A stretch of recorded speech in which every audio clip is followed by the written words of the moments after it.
오늘은 요한계시록 14장을 공부하도록 하겠습니다. 요한계시록 14장의 제목은 14만 4천과 마지막 추수입니다. 요한계시록 1장 20절에 보면 예수님께서 오른손에 7별을 붙잡고 7 촛대를 붙들고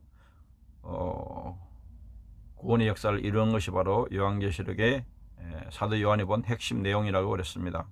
그래서 그 원리에 따라 이 요한계시록 14장도 보시면 14만 4천은 7별 주의 종들과 그리고 7 촛대에 속한 마지막 추수에 대한 말씀으로 볼 수가 있습니다. 개요 어린 양에 속한 14만 4천의 노래, 첫째 천사가 영원한 복음을 전파하는 것, 둘째 천사가 바벨론 멸망을 예언하는 것, 셋째 천사가 짐승이 표받은 자에게 재앙을 예고하는 것, 곡식과 포도송이 추수 등을 기록하고 있습니다. 내용 요약을 보시면 시온산은 교회와 천국을 비유한 것입니다. 14장은 시온산의 어린 양과 함께 서 있는 14만 4천인의 새 노래와 축복된 모습을 보여주며 영원한 복음을 전하도록 건면하는 것을 말씀하고 있습니다. 이는 대환란의 박해 속에서도 믿음을 잃지 않고 승리한 종들의 복된 모습을 보여주며 소망과 위로를 주는 말씀입니다. 육신은 죽임을 당했지만 구속함을 받은 영혼들이 하늘나라에서 예수님과 함께 섰다는 것입니다. 또한 마지막 추수인 곡식과 포도송이 추수를 하는 것을 기록하고 있습니다. 곡식 추수는 성도들이 받을 구원을 상징하고 포도송이 추수는 악인들이 받을 형벌을 상징합니다. 14장은 크게 세 부분으로 나누어져 있습니다. 첫째는 어린 양과 14만 4천에 관한 환상이고, 둘째는 새 천사의 외침에 대한 말씀이고, 셋째는 세상 끝날의 추수와 심판에 관한 환상입니다. 둘째와 셋째 사이에 주 안에서 죽은 자들의 복에 대한 하나님의 음성이 간단하게 기록되어 있습니다. 1절 보시면 또 내가 보니 보라 어린 양이 시온산에 섰고 그와 함께 14만 4천이 서 있는데 그들의 이마는 어린 양의 이름과 그 아버지의 이름을 쓴 것이 있더라. 아멘. 땅에도 시온이 있고 천국에도 시온이 있습니다. 요한은 어린 양이 시온산에 선 것을 보았습니다. 그 어린 양은 예수 그리스도이시며 시온산은 교회와 천국을 영적으로 상징합니다. 요한은 어린 양과 함께 14만 4천이 서 있는 것을 보았습니다. 임마누엘의 하나님의 모습입니다. 14만 4천은 7장에서 하나님의 인을 이마에 맞은 자들을 말합니다. 그들은 주의 종들을 가리킵니다. 그들의 이마에는 어린 양의 이름과 그 아버지 이름을 쓴 것이 있었습니다. 시온산은 땅에 있는 시온산은 예루살렘 서남쪽에 위치한 지역입니다. 이것은 구원의 축복을 상징하고 천국을 상징하고 예수님과 교회를 상징하고 하나님 계신 곳을 상징합니다. 요엘서 2장 32절에 보면 누구든지 여호와 이름을 부르는 자는 구원을 얻으리니 이는 나 여호와의 말대로 시온산과 예루살렘에서 피할 자가 있을 것이며 남은 자 중에 나 여호와의 부름을 받은 자가 있을 것임이니라고 말씀하고 있습니다. 히브리서 12장 22절에 보면 그러나 너희가 이룬 곳은 시온산과 살아계신 하나님의 도성인 하늘의 예루살렘과 천만 천사와.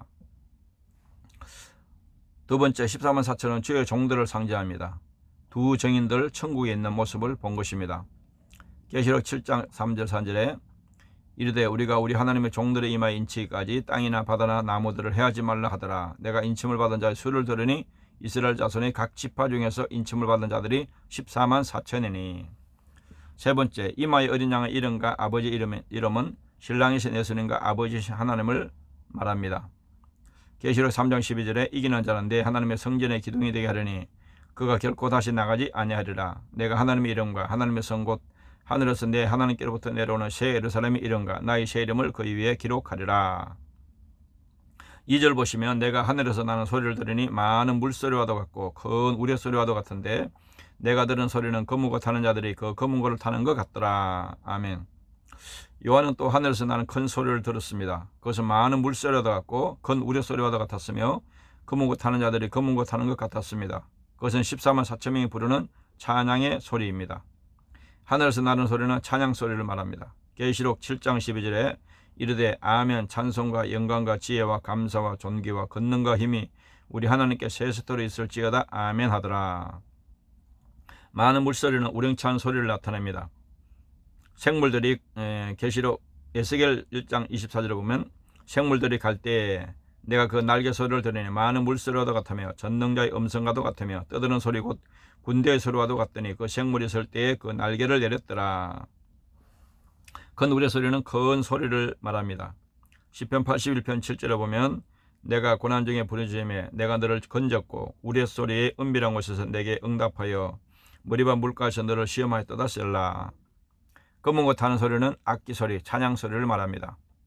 계시록 15장 2절 3절 또 내가 보니 불이 섞인 유리바다 같은 것이 있고 짐승과 그의 우상과 그의 이름의 수를 이기고 벗어난 자들이 유리바닷가에 서서 하나님의 검은 고를 가지고 하나님의 종 모세의 노래 어린 양의 노래를 불러이르되 주 하나님 곧 전능하신 이시여 하시는 일이 크고 놀라우시도다. 만국의 왕이시여 주의 길이 어렵고 참되시도다. 3절 보시면 그들이 그 보좌 앞과 네 생물과 장로들 앞에서 새 노래를 부르니 땅에서 속량함을 받은 14만 4천 밖에는 능히 이 노래를 배울 자가 없더라. 아멘. 요한은 그들이 하나님의 보좌와 네 생물과 장로들 앞에서 새 노래를 부르는 것을 보았습니다. 그 노래는 땅에서 구속함을 받은 14만 4천 밖에는 능히 배울 자가 없는 새 노래였습니다. 구원받고 승리한 주의 종들이 부를 수 있는 노래입니다. 보좌는 하나님이 계신 곳을 말합니다. 계시록 4장 2절에 내가 곧 성령에 감동되었더니 보라 하늘에 보좌를 베풀었고 그 보좌 위에 앉으신 이가 있는데 네 생물은 천사들의 대표인 천사장을 말합니다.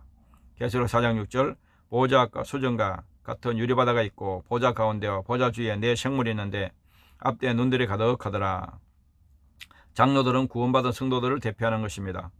계시록 4장 4절에 또 보좌에 둘러선 24보좌들이 있고 그 보좌들 위에 24장로들이 흰옷을 입고 머리에 금관을 쓰고 앉았더라. 새 노래는 새로운 신분, 천국에서의 찬양과 두 정인을 나타냅니다. 계시록 5장 9절에 그들이 새 노래를 불러이르되 두루마리를 가지시고 그 인봉을 떼기에 합당하시도다. 일찍이 죽임을 당하사 각 족속과 방과 백성과 나라 가운데서 사람들을 필요사서 하나님께 드리시고 땅에서 속량을 받은 14만 4천은 천국에서 축복된 신분으로 찬양하는 모습을 보여주고 있습니다.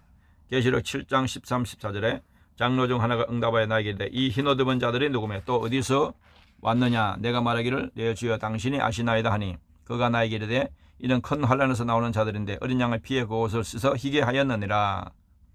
4절 보시면 이 사람들은 여자와 더불어 더럽히지 아니하고 순결한 자라 어린 양이 어디로 인도하든지 따라가는 자며 사람 가운데서 속량함을 받아 처음 익은 열매로 하나님과 어린 양에게 속한 자들이니. 아멘.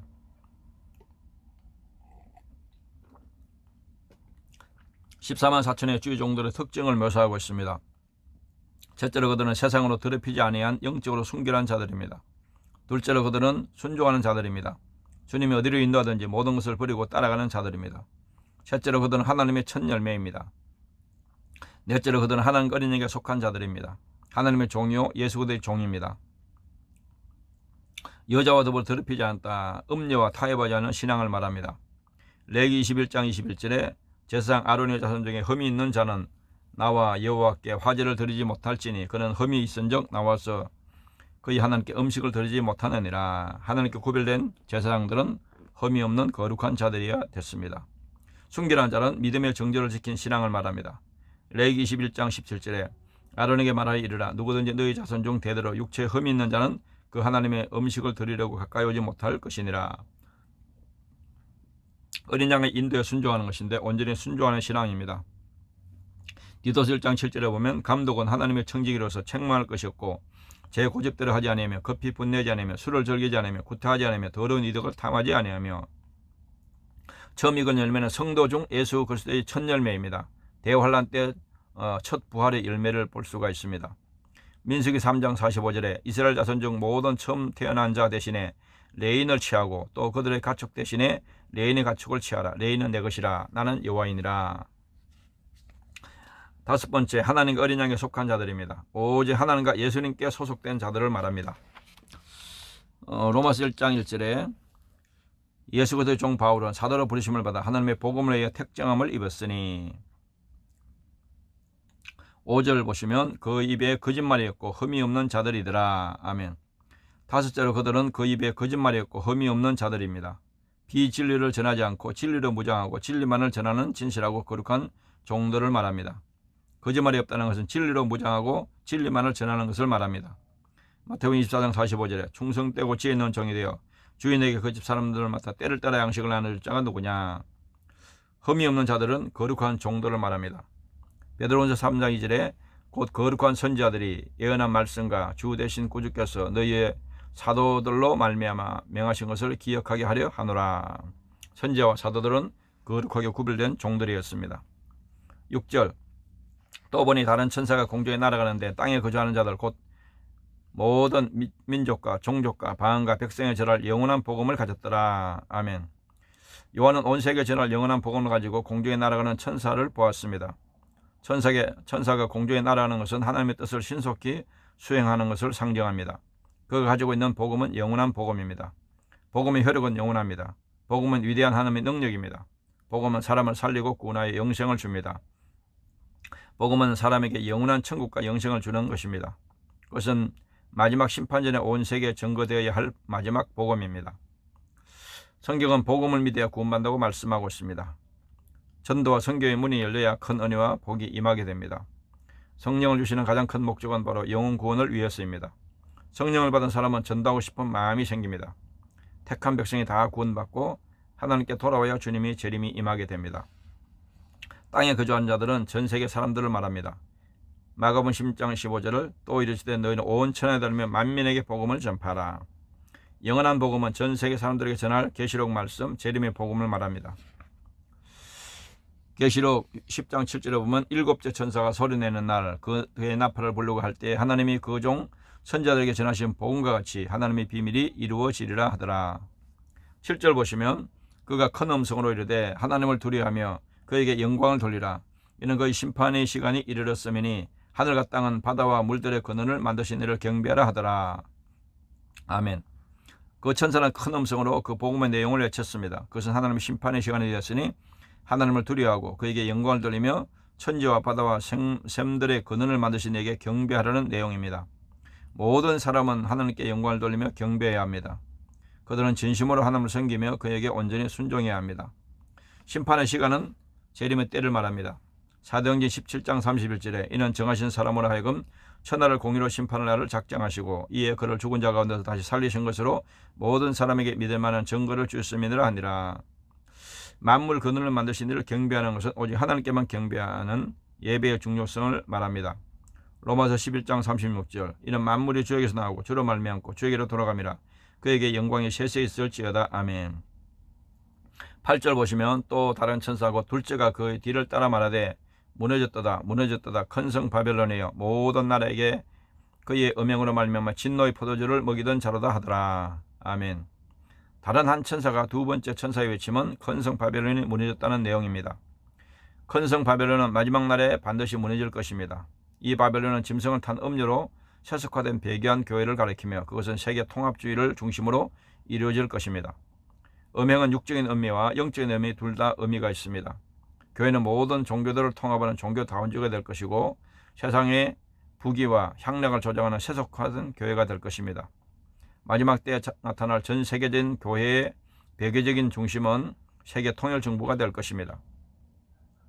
그러나 교회를 괴롭히던 사탄과 바벨론은 하나님의 심판으로 무너지게 될 것입니다. 큰 성 바벨론이 무너지는 것은 비진리로 인해 무너지는 음녀, 거짓교회, 세계 통일 정부를 상징합니다. 계시록 18장 2절에 힘찬 음성으로 외쳐 이르되 무너졌도다 무너졌다 큰 성 바벨론이여 귀신의 처소와 각종 더러운 영이 모이는 곳과 각종 더럽고 가증한 새들이 모이는 곳이 되었도다. 두 번째, 음행으로 진노의 포도주를 먹이던 자는 비진리로 유혹하여 멸망으로 인도하는 것을 가리킵니다. 계시록 18장 3절에 그 음행의 진노의 포도주로 말미암아 만국이 무너졌으며 또 땅의 왕들이 그와 더불어 음행하였으며 땅의 상인들도 그 사체의 세력으로 치부하였도다 하더라. 9절 보시면 또 다른 천사하고 셋째가 그 뒤를 따라 큰 음성을 이르되 만일 누구든지 짐승과 그의 우상에게 경배하고 이마에나 손에 표를 받으면 아멘. 사도에는 또 다른 천사 세 번째 천사의 외침을 들었습니다. 그것은 누구든지 짐승과 그의 우상에게 경배하고 이마에나 손에 표를 받으면 결과는 하나님의 진노의 포도주를 마실 것이라는 선포입니다. 모든 사람은 자유의지로 각자가 선택하는 것입니다. 셋째 천사가 큰 음성을 말하는 것은 짐승의 표를 받지 말 것을 권고하는 것입니다. 계시록 14장 12절에 성도들의 인내가 여기 있나니 그들은 하나님의 계명과 예수에 대한 믿음을 지키는 자니라. 짐승과 우상에게 경배하고 표를 받는 것은 짐승 표를 받지 말 것을 경고합니다. 계시록 14장 10절 11절에 보면 그도 하나님의 진노의 포도주를 마시리니 그 진노의 잔에 섞인 것이 없이 부은 포도주라. 거룩한 천사들 앞과 어린 양 앞에서 불과 유황으로 고난을 받으리니 그 고난의 연기가 세세토록 올라가리로다. 짐승과 그의 우상에게 경배하고 그의 이름의 표를 받는 자는 누구든지 밤낮 힘을 얻지 못하리라 하더라고 말씀하고 있습니다. 10절 보시면 그도 하나님의 진노의 포도주를 마시리니 그 진노의 잔에 섞인 것이 없이 부은 포도주라. 거룩한 천사들 앞과 어린 양 앞에서 불과 유황으로 고난을 받으리니. 아멘. 짐승과 우상에게 경배하고 이마 손에 표를 받는 자는 신앙의 배교자는 하나님의 진노를 받게 될 것입니다. 참된 신앙을 버린 자는 하나님의 맹렬한 진노의 잔을 받을 것이며 불과 유황으로 타는 못, 곧 지옥에 들어가 무서운 고난을 영원히 받게 될 것입니다. 하나님의 진노의 포도주를 마신다는 것은 심판받는 것을 상징합니다. 계시록 18장 3절에 그 은명의 진노의 포도주로 말미암아 만국이 무너졌으며 또 땅의 왕들이 그와 더불어 은명하였으며 땅의 상인들도 그의 사치의 세력으로 치부하였다 하더라. 부은 포도주는 하나님의 진노를 상징합니다. 이사야 51장 17절에 여호와의 손에서 그의 분노의 잔을 마신 예루살렘이여 깰지어다 깰지어다 일어설지어다 내가 이미 비틀거름치게 하는 큰 잔을 마셔 다 비웠도다. 불과 영원의 고난을 받은 것은 지옥의 형벌을 가리킵니다. 계시록 10장 10절 또 그들을 미혹하는 마귀가 불과 유황못에 던져지니 거기는 그 짐승과 거짓 선지자들에서 세세토록 밤낮 괴로움을 받으리라. 11절 그 고난의 연기가 세세토록 올라가리로다. 짐승과 그의 우상에게 경배하고 그의 이름표를 받는 자는 누구든지 밤낮 힘을 얻지 못하리라 하더라. 아멘. 짐승과 우상에게 경배하고 이마 손에 짐승의 표를 받는 자들은 불과 유황인 지옥에서 영원히 고난을 받게 될 것입니다. 그들은 밤낮 힘을 얻지 못하고 고통을 당할 것입니다. 고난의 연기가 세세토록 이라는 것은 영원히 계속되는 지옥의 형벌을 말합니다. 마가복음 9장 48절에 거기에서는 구더기도 죽지 않고 불도 꺼지지 아니하느니라. 짐승과 우상에게 경배하고 표를 받는 자는 사탄과 적그리스도를 경배하고 따르는 자를 말합니다. 계시록 13장 8절에 죽임을 당한 어린 양이 생명책에 창세의 이후로 이름이 기록되지 못하고 이 땅에 사는 자들은 다 그 짐승에게 경배하더라. 12절 보시면 성도들의 인내가 여기 있나니 그들은 하나님의 계명과 예수에 대한 믿음을 지키는 자니라. 아멘. 그런 엄청난 환난 가운데서도 참된 성도는 참된 믿음을 가진 사람은 승리하는 것을 보여주고 있습니다. 성경에게는 오직 인내가 필요합니다. 성도들은 끝까지 하나님의 계명을 지키고 예수에 대한 믿는 신앙을 지켜야 합니다. 성도는 은혜로 구원받은 자이지만은 삶을 통해서 구원을 받은 증거를 보여주어야 합니다. 행위가 구원의 조건은 아니지만 구원의 증거와 열매를 보여주는 것입니다. 성도들의 인내는 믿음의 기준을 말합니다. 계시록 13장 10절에 사로잡힐 자는 사로잡혀 갈 것이요 칼에 죽을 자는 마땅히 칼에 죽을 것이니 성도들의 인내와 믿음이 여기 있느니라. 하나님의 계명을 지킨 자는 믿음의 증거인 열매를 말합니다. 요한일서 3장 23, 24절에 보면 그의 계명은 이것이니고 그의 아들 예수 그리스도의 이름을 믿고 그가 우리에게 주신 계명대로 서로 사랑할 것이니라. 그의 계명을 지키는 자는 주 안에 거하고 주는 그의 안에 거하나니 우리에게 주신 성령으로 말미암아 그가 우리 안에 거하시는 줄을 우리가 아느니라. 예수님에 대한 믿음을 지키는 자는 믿음의 대상을 말합니다. 베드로전서 1장 9절 믿음의 결국 꼭 영혼의 구원을 받음이라. 마태복음 10장 10절 주는 그리스도시요 살아계신 하나님의 아들이시니다. 13절 보시면 또 내가 들으니 하늘에서 음성이 나서 이르되 기록하라. 지금 이후로 주 안에서 죽은 자들은 복이 있도다 하시매 성령이 이르시되 걸어가다. 그들이 수고를 거치고 쉬리니 이는 그들이 행한 일이 따름이라 하시더라. 아멘. 요한은 하늘의 한 음성을 들었습니다. 주 안에서 죽은 자들은 복이 있다는 말은 복음을 가진 이후부터라는 뜻입니다. 복음 신앙은 곧 구원이므로 복음을 믿고 죽은 자는 확실히 천국에 들어갈 것이므로 복되다는 뜻입니다. 주님 안에 죽은 것은 큰 축복입니다. 예수 믿고 구원받으면 저주인 죽음도 복으로 변합니다. 이유는 첫째, 그가 그 수고를 거치고 쉴 것이기 때문입니다. 둘째, 그가 세상에서 행한 선행들에 대해서 천국의 영원한 보상을 받을 것이기 때문입니다. 그 자체도 하나님의 은혜로 되는 것이지만 하나님께서 그것을 기히 보시고 행한 모든 것에 대해서 상을 주실 것입니다. 예수를 믿고 구원받은 자는 저주가 영원히 끝나는 것입니다. 주를 위해 당하는 모든 고난은 천국의 영원한 상과 축복이 될 것입니다. 주 안에서 죽은 자들은 복이 있다는 것은 예수 믿으면 죽어도 복이 된다는 것입니다. 순교는 최고의 영광이고 축복입니다. 요한복음 11장 25, 26절을 예수께서 이르시되 나는 부활이요 생명이니 나를 믿는 자는 죽어도 살겠고 무릇 살아서 나를 믿는 자는 영원히 죽지 않으려니 이것을 내가 믿느냐. 수고를 거치고 쉰다는 것은 천국에서 영원한 안식할 것을 의미합니다. 히브리 4장 10절에 이미 그의 안식에 들어간 자는 하나님이 자기의 일을 쉬신과 같이 그도 자기의 일을 쉬느니라. 행한 대로 보상하는 것은 하나님이 은혜로 주시는 상급을 말합니다. 고린도전서 3장 8절에 심는 이와 물질은 한 가지나 각각 자기가 일한 대로 자기 상을 받으리라. 14절 보시면 또 내가 보니 흰 구름이 있고 구름 위에 인자와 같은 이가 앉으셨는데 그 머리에는 금면류관이 있고 그 손에는 예리한 낫을 가졌더라. 아멘. 요한은 흰 구름 위에서 머리에 금면류관을 쓰고 날카로운 낫을 들고 땅에 곡식을 거두는 인자와 같은 이를 보았습니다. 요한이 본 그 사람은 재림하실 그리스도를 가리킵니다. 그가 날카로운 낫을 들고 곡식을 베는 것은 성도들의 구원 추수를 하는 것으로 알곡을 모아 창고에 들이기 위한 것입니다. 천국의 창고에 들어갈 때가 된 것을 상징합니다. 흰 구름은 성결, 거룩, 영광을 상징합니다. 마가복음 1장 24절에 나사렛 예수여 나와 당신과 무슨 상관이 있나이까?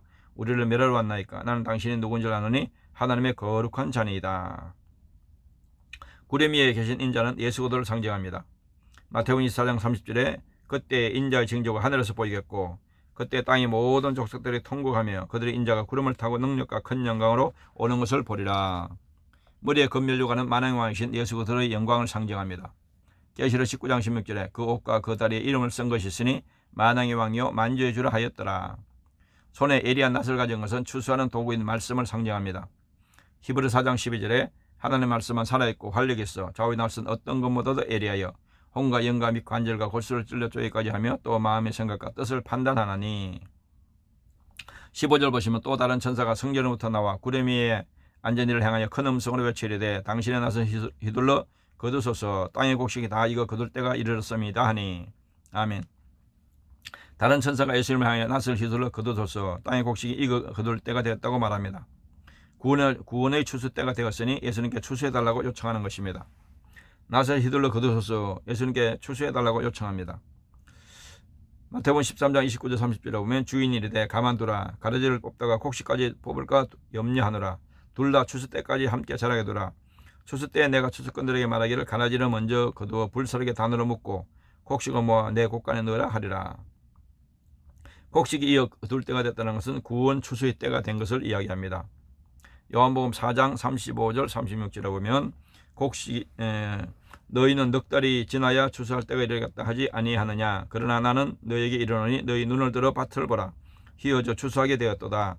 거두는 자가 이미 싹도 받고 영생에 이른 열매를 못하니 이는 뿌리는 자와 거두는 자가 함께 절구하게 하려 함이라.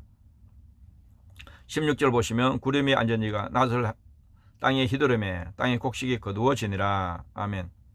구름 위에 계신 예수님께서 추수하는 낫을 휘두르매 땅의 곡식이 거두어졌습니다. 예수님께서 추수 때에 구원할 자들을 추수하는 것을 말합니다. 가래 곡식이 다 익으면 추수하여 창고에 들이듯이 마지막 때에 하나님께서는 알곡인 성도들을 추수하여 천국의 창고로 들이실 것입니다. 추수는 심판을 가리킵니다. 낫을 땅에 휘두르는 것은 재림 때의 말씀 심판을 말합니다. 마태복음 24장 31절에 그가 큰 나팔소리와 함께 천사들을 보내리니 그들이 그 택하신 자들 하늘 이 끝에서 저 끝까지 사방에서 모으리라. 곡식을 거두는 것은 재림 때 구원 얻은 성도를 상징합니다. 마태복음 13장 30절 둘 다 추수 때까지 함께 자라게 두라. 추수 때 내가 추수꾼들에게 말하기를 가라지는 먼저 거두어 불사르게 단으로 묶고 곡식은 모아 내 곡간에 넣으라 하리라.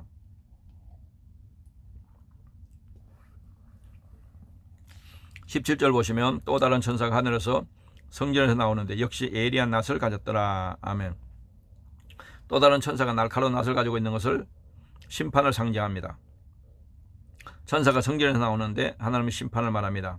베드로전서 4장 17절에 하나님의 집에서 교회에서 심판을 시작할 때가 되었나니 만일 우리에게 먼저 하면 하나님의 복음을 순종하지 않는 자들의 그 마지막은 어떠하며. 예리한 낫을 가지는 것은 말씀 심판을 상징합니다. 히브리 4장 12절 하나님의 말씀은 살아있고 활력이 있어 좌우의 낫은 어떤 것보다도 예리하여 혼과 영과 및 관절과 골수를 찔러 쪼개까지 하며 또 마음의 생각과 뜻을 판단하나니. 18절 보시면 또 다른 불을 다스리는 다른 천사가 제단으로부터 나와 예리한 낫 가진 자를 향하여 큰 음성으로 불러이르되 내 예리한 낫을 휘둘러 땅의 포도송이를 거두라. 그 포도가 익었느니라 하더라. 아멘. 불을 담당하는 천사가 날카로운 낫을 가진 천사를 향해서 낫을 휘둘러 땅의 포도선을 거두라 하는 것은 하나님께 천사들을 보내 땅의 악한 자들을 심판하는 것을 상징합니다. 포도송이는 불신자나 육적 신자를 가리키고 포도가 익은 것은 지약이 가득한 포화 상태를 상징합니다.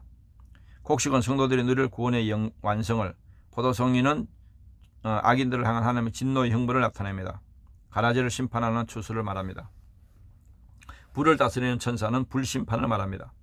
베드로전서 3장 7절에 이제 하늘과 땅은 그 동일한 말씀으로 불살하기 위하여 보호하신 바 되어 경건하지 않은 사람들의 심판과 멸망의 날까지 보존하여 두신 것이니라. 포도송이는 불신자, 육적신자, 음녀, 적그리스도, 거짓 선자를 상징합니다. 계시록 19장 20절 짐승이 잡히고 그 앞에 표적을 행하던 거짓 선자도 함께 잡혔으니 이는 짐승의 표를 받고 그의 우상에게 경배하던 자들을 표적으로 미혹하던 자라. 이들이 산채로 유황불 붙는 못에 던져지고. 포도가 익었다는 것은 지약이 가득한 상태를 말합니다. 요엘서 3장 13절에 너희는 낫을 쓰라. 곡식이 익었도다. 와서 밟을지어다. 포도주 틀이 가득히 차고 포도주 독이 넘치니 그들의 악이 커미로다. 19절 보시면 천사가 낫을 땅에 휘둘러 땅에 포도를 거두 하나님의 진노의 큰 포도주 틀에 던지매. 아멘. 천사가 낫을 땅에 휘둘러 땅에 포도를 거두 하나님의 진노의 큰 포도주 틀에 던졌습니다. 낫을 휘둘러 거두는 것은 말씀으로 심판하는 것을 상징하고 땅의 포도는 육적 신자나 불신자를 가리킵니다. 그러니까 욕망이 죽지 않고 있는 모습입니다. 천사가 낫을 휘두르는 것은 말씀으로 심판하는 것입니다. 히브리 4장 12절에 하나님의 말씀은 살아있고 활력이 있어 좌우의 날선 어떤 것보다도 예리하여 혼과 영과 및 관절과 골수를 찔러 쪼개기까지 하며 또 마음의 생각과 뜻을 판단하나니. 땅에 포도를 거두는 것은 불신자, 육적 신자, 음녀, 적그리스도, 거짓 선자들을 상징합니다. 계시록 12장 12절에 그러므로 하늘과 그 가운데 거하는 자들은 즐거워라. 그러나 땅과 바다는 화 있을진저 이는 마귀가 자기 때가 얼마 남은 줄을 알지 못하므로 크게 분노해 너에게 내려갔음이라 하더라. 20절 보시면 성 밖에 큰 틀이 밟히니